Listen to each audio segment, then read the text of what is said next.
स्वागत है मेरे YouTube चैनल एजुकेशनल वीडियोस पर। तो आज हम एक न्यू चैप्टर स्टार्ट करने जा रहे हैं जिसका नाम है सतीश गुजराल, जिसका टाइम पीरियड है 1925 से 2020 ईस्वी। तो हम इसके बारे में अब पढ़ते हैं।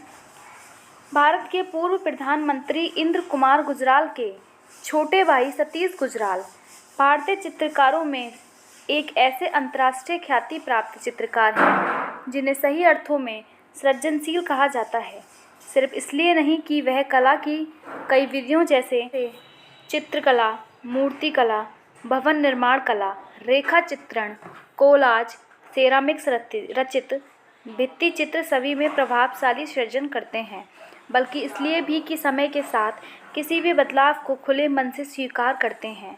यूँ कहिए, विविधता उनकी कला का खास गुण है।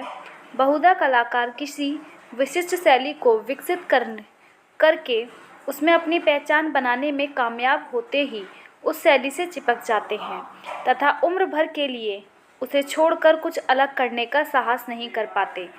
परंतु सतीश गुजराल बिना किसी पूर्ण चिंतन के नए नए प्रयोग करते रहे हैं।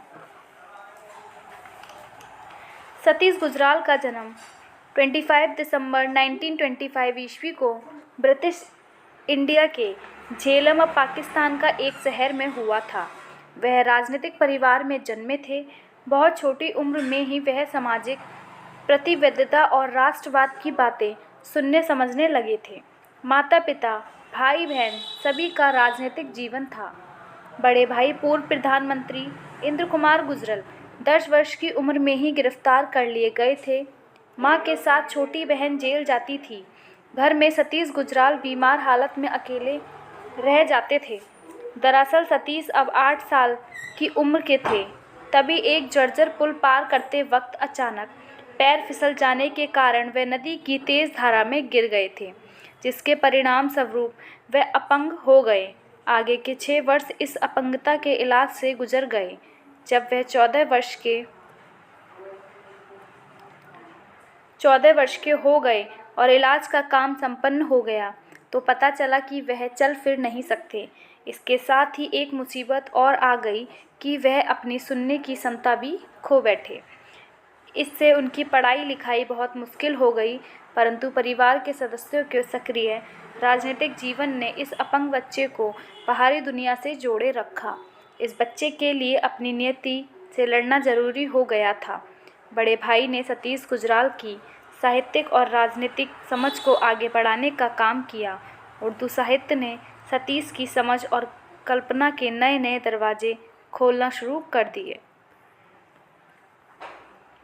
1939 ईस्वी में 13 साल की उम्र में सतीश गुजराल को लाहौर के मेयो स्कूल ऑफ आर्ट्स में एडमिशन मिल गया। सतीश की कला शिक्षा आसान नहीं थी। कभी स्कूल और कभी घर का बिस्तर सतीश गुजराल का किशोरावस्था का यही संघर्ष था। परंतु उन्होंने हार नहीं मानी। घर वालों ने भी उनका पूरा साथ दिया। मेयो स्कूल ऑफ आर्ट्स में सतीश गुजराल ने 5 साल तक ग्राफिक्स कला का अध्ययन किया। ये जो चित्र आप देख रहे हैं, ये चित्र सतीश गुजराल हर्षोन्माद 1986 ईस्वी कैनवास पर तेल रंग। संग्रह है राष्ट्र आधुनिक कला संग्रहालय, नई दिल्ली। इसके पश्चात सन 1944 ईस्वी में उनका दाखिला मुंबई के sir J school of arts में हुआ, जहां से उन्होंने 1947 ईस्वी में कला में डिप्लोमा प्राप्त किया। विभाजन की त्रासदी के कारण परिवार आगे अब उनकी पढ़ाई को सहारा नहीं दे सकता था। अतः शिमला में वह पंजाब पब्लिसिटी डिपार्टमेंट में 3 साल तक काम करते रहे। 1952 ईस्वी में सतीश गुजराल की अचानक शिमला में डॉक्टर चार्ल्स फावरी से मुलाकात हो गई। उन्होंने घर आकर सतीश गुजराल की कलाकृतियां देखीं और वह प्रभावित हो गए। उन्होंने इस युवा कलाकार को दिल्ली जाने की सलाह दी। दिल्ली में 1952 ईस्वी में फ्री मैसेज हॉल में उनके चित्रों की पहली एकल प्रदर्शनी आयोजित हुई, जिसमें 2 चित्र सर्वप्रथम पंडित जवाहरलाल नेहरू ने खरीदे थे। वह सतीश के बड़े भाई इंद्र कुमार गुजराल के साथ प्रदर्शनी देखने आए थे।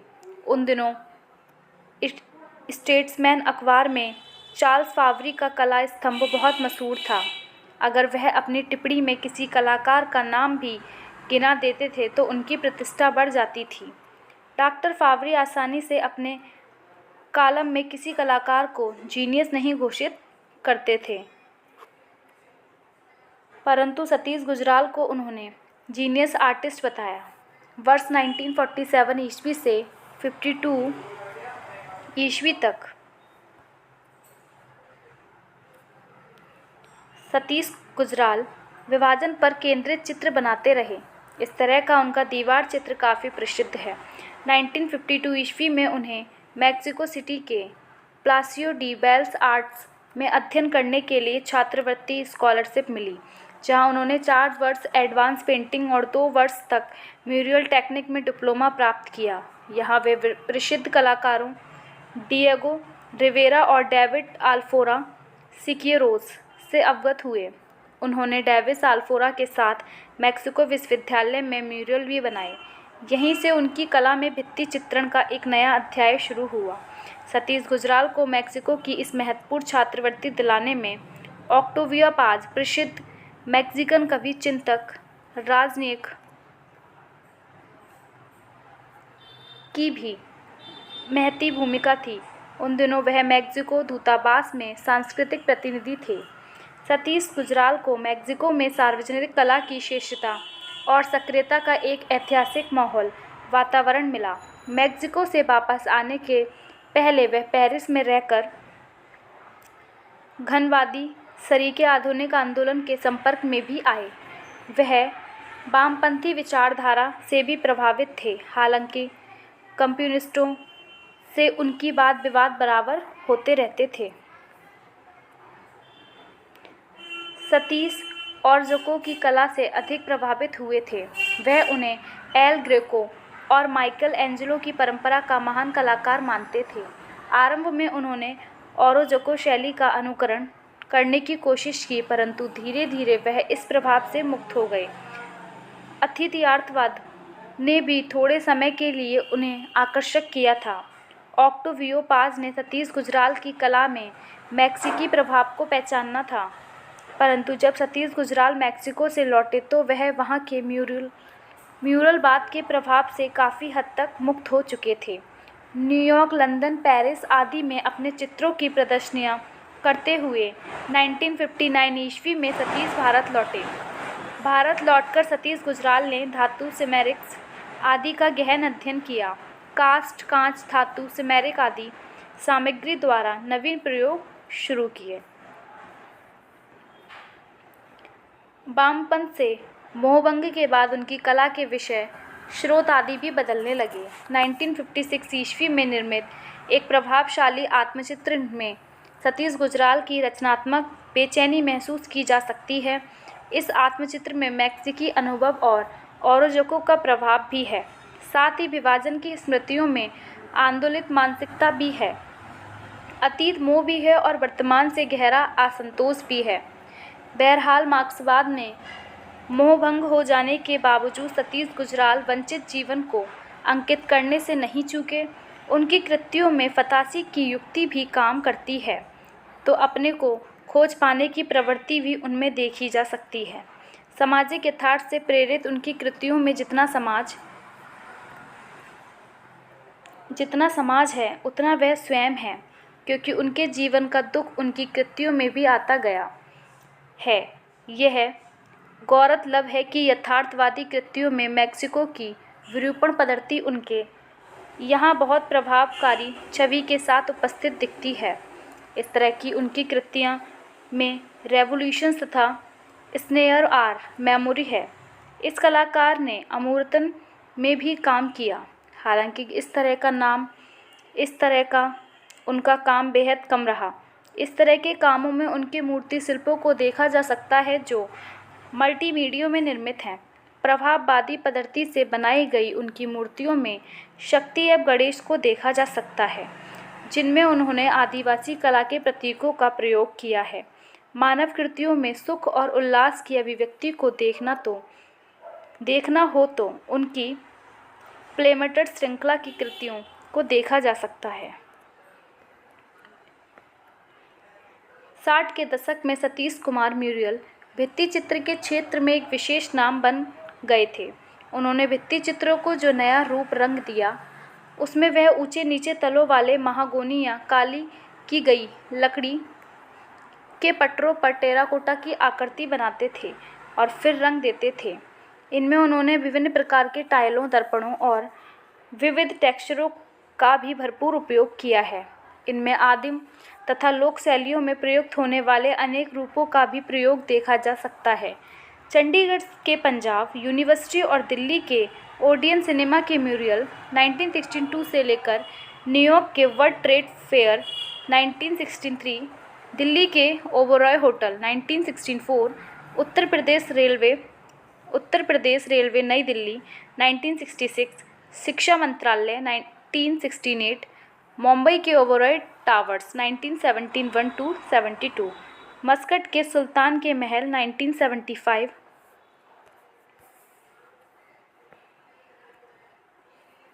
मॉरिशस के गांधी संस्थान 1977, दिल्ली के उच्च न्यायालय, मोदी हाउस मेरठ और बेल्जियम दूतावास आदि के म्यूरियल सतीश गुजराल के रचनात्मक को दर्शाते हैं। सतीश गुजराल की ख्याति एक वास्तुकार के रूप में भी थी। 60 के दशक के मध्य में ही सतीश गुजराल को यह महसूस होने लगा था कि मेरी वास्तविक रचनात्मक की पहचान स्थापत्य में है। स्थापत्य के बारे में उनका कहना है कि अगर आप संगीत नहीं सुनना चाहते हैं तो आप उससे आसानी से बच सकते हैं, लेकिन स्थापत्य से बचना मुश्किल है। भले ही आप उसके अच्छे खराब के असर को लेकर सजग ना हो, पर असर तो पहचानना ही जा सकता है। लोगों को जो स्थापत्य हम देते हैं, उनका अपना चेहरा, जिंदगी और सोच भी वैसा ही होना लगता है। सतीश गुजराल एक इमारत को अपने आप में एक कला या मूर्ति शिल्प में बदल देना चाहते थे। गुजराल के अनुसार स्थापत्य को समुदायों में परंपरा, संस्कृति और अस्मिता के प्रति सजग होने में केंद्रित भूमिका निभानी चाहिए। अगर स्थापत्य आपकी स्मृतियों, जड़ों और अतीत से नहीं जुड़ पाता है तो उसका कोई अर्थ नहीं है। फ्रांसीसी वास्तुकार ली कार्बुजिए ने वर्ष 1950 ईस्वी में जिस तरह से आधुनिक भारत का प्रथम योजनाबद्ध शहर चंडीगढ़ के स्थापत्य में यूरोपीय सपने को साकार किया, सतीश गुजराल उसकी आलोचना करते रहे हैं। इसके विपरीत एडविन लुटियंस द्वारा अविकल्पित दिल्ली अधिक मानवीय लगती है। लुटियंस ने बुनियादी रूप से यूरोपियन क्लासिक स्थापत्य से प्रेरणा प्राप्त की थी, पर उन्होंने भारतीय, बौद्ध, मुगल और औपनिवेशिक स्थापत्य को भी अपनी कल्पना का हिस्सा बनाया। इसलिए ल्यूटस का बनाया स्थापत्य सतीश गुजराल को अधिक सार्थक लगता था।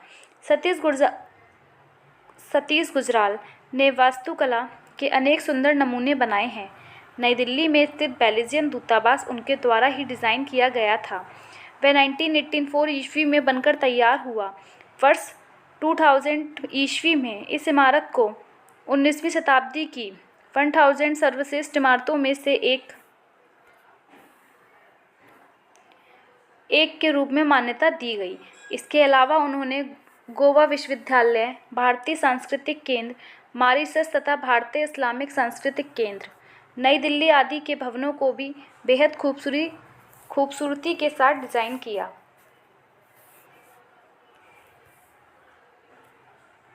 सतीश गुजराल का पेपर कोलाज भी प्रिय माध्यम था। उन्होंने कागज़ के टुकड़ों को चिपकाकर अपनी कई श्रेष्ठ कलाकृतियों का निर्माण किया।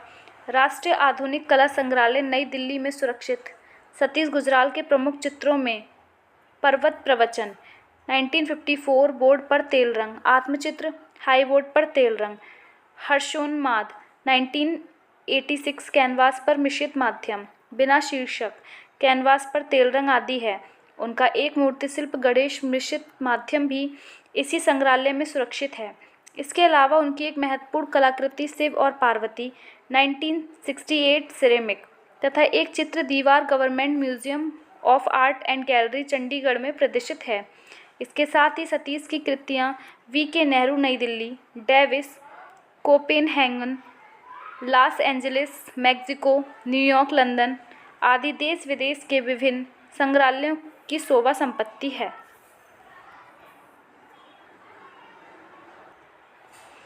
सतीश गुजराल के अन्य महत्वपूर्ण कृतियों में शीर्षकहीन एक्रिलिक 2005 ईस्वी, डेटी वंड वुड 1990 ईस्वी, द क्रूसिफिक्शन बंटे वुड 1981 ईस्वी, माई सिस्टर एक्रिलिक 1951 ईस्वी, raising of Lazarus mixed media 1994 ईस्वी, मोहनजोदड़ो संस्कृति दिल्ली वर्ष 1857 1999, कफन काल्पनिक हार्श 1993, खिलाड़ी पतंग उड़ाने वाला कव्वाल, the celebration, fallen cricket, cricket series 2006, tennis energy in 3 2006, the leap to victory, cricket series 2006, Baazigar 2006, विलाप या मातम 1947 to 48, कागज पर चारकोल आदि है। सतीश के काम को लेकर दर्जनों वृत्तचित्र डॉक्यूमेंट्री बनाए जा चुके हैं। उनके जीवन पर आधारित एक पूर्ण फीचर फिल्म अभी निर्माणाधीन है। वह 2007 की BBC द्वारा रिकॉर्ड पोलाक के निर्देशन में बनी दस्तावेज film partition the day India burned का भी हिस्सा रहे थे। इस फिल्म में सतीश गुजराल का साक्षात्कार ऐतिहासिक महत्व का है क्योंकि उनके इस साक्षात्कार में हम भारत के विभाजन पर 22 वर्षीय युवा चित्रकार के सपने को बिखरने, मानवीय त्रासदी के रूबरू होने के अनुभवों और इन सब घटनाओं से गुजरते हुए उनकी कला के विकास की सच्चाइयों को जान पाते हैं। 15 फरवरी 2012 को उनके जीवन पर आधारित एक प्रसिद्ध documentary film A brush with life नाम से सुजाता कुलश्रेष्ठ ने बनाया। यह फिल्म सतीश गुजराल की आत्मकथा ए ब्रश विद लाइफ पर आधारित है। सतीश गुजराल को कला क्षेत्र में उत्कृष्ट योगदान के लिए कई सम्मानों व पुरस्कार से नवाजा जा चुका है। वर्ष 1999 ईस्वी में सतीश को भारत सरकार के दूसरे सर्वोच्च नागरिक सम्मान पद्म विभूषण से सम्मानित किया गया है। अप्रैल 2014 में उन्हें NDTV Indian of the year award से सम्मानित किया गया। 26 मार्च 2020 को 94 वर्ष की उम्र में नई दिल्ली में सतीश गुजराल का निधन हो गया। उनके पीछे वह अपनी पत्नी किरण, सेरेमिक्स कलाकार तथा एक बेटे व 2 बेटियों को छोड़ गए। उनके बेटे मोहित गुजराल जो एक वास्तुकार हैं, सतीश की दोनों बेटियों में बड़ी बेटी अल्पना आभूषण डिज़ाइनर और छोटी बेटी रसीम इंजीनियर डिज़ाइनर है। तो ये चैप्टर आपका यहीं पे ख़त्म होता है। अगर आपको मेरी वीडियो अच्छी लगी हो तो प्लीज़ चैनल को लाइक करें और सब्सक्राइब करें। Thank you for watching my video.